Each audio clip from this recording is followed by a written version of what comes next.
Əminəm ki, bu videoya kimi özünüzdə nələrinsə fərqində oldunuz. İndi isə gələk ən önəmli nöqtə canlandırma. Canlandırma dedikdə insanlar doğru anlamaya bilir. Yəni, mən belə bir şey istəyirəm, sadəcə onu zehinlərində təsəvvür edirlər. Elə insanlar da var ki, deyir, nə qədər təsəvvür edirəm, istəsəm də alınmır. Təbii ki, burada zehnimizdə quru canlandırarıqsa istədiyimiz şey olmayacaq. İllər ərzində Dr. Joe Dispenza'nın araşdırmalarını etdim və orada hər zaman onun dediyi bir söz var idi. Beyin və qalp tutarlılığı. Yəni, zehnimizdə təsəvvür etdiyimiz bir şey, net bir niyyət, bir duyğu ilə birləşərsə, misal üçün, bu işi əldə eləyəndə nə hiss edərdim? Belə bir sevgi yaşasaydım, nə hiss edərdim?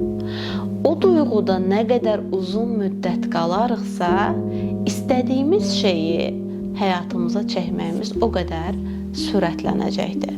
Dr. Joe Dispenza özü nerpatoloqdur və bir gün yolda gedərkən ağır bir qəza keçirir, onurğası sınır. Həkimlər deyir ki, sən heç vaxt yeriyə bilməyəcəksən, çox ağır bir əməliyyat var, əməliyyatdan da bilmirik necə olasan, olmayasan.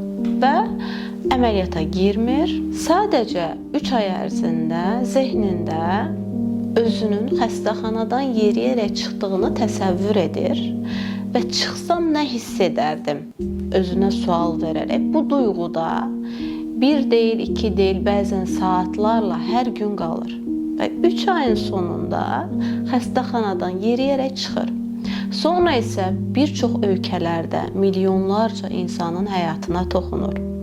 Yəni, əgər sən də gələcəyə keçmişin gözündən deyil də, istədiyin şeyi təsəvvür edib, istədiyin bu şey reallaşsa, nə hiss edərdim sualını verərək hər gün, burada 1 deyil, 2 deyil, 3 dəqiqə deyil, nə qədər çox qala bilərsənsə, onun olmasını o qədər sürətləndirmiş olursan. Bu əslində sadəcə psixologiya deyil, bu kuantum fizikasına dayanan bir şeydir. Yəni, bizlər özümüzdən daha böyük enerjilərik.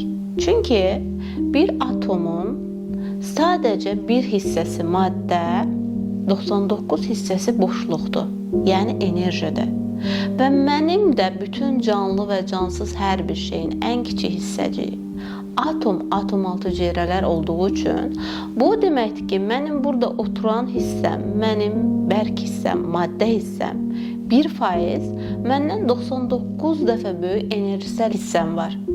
Yəni, bütün dünyadakı insanlar əslində enerjisel bir varlıqlarıq.